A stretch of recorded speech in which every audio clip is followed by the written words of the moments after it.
காதல் ஒன்றும் தவறே இல்லை, காதலின்றி மனிதனும் இல்லை.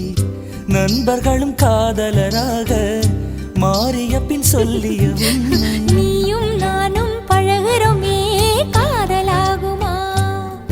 இது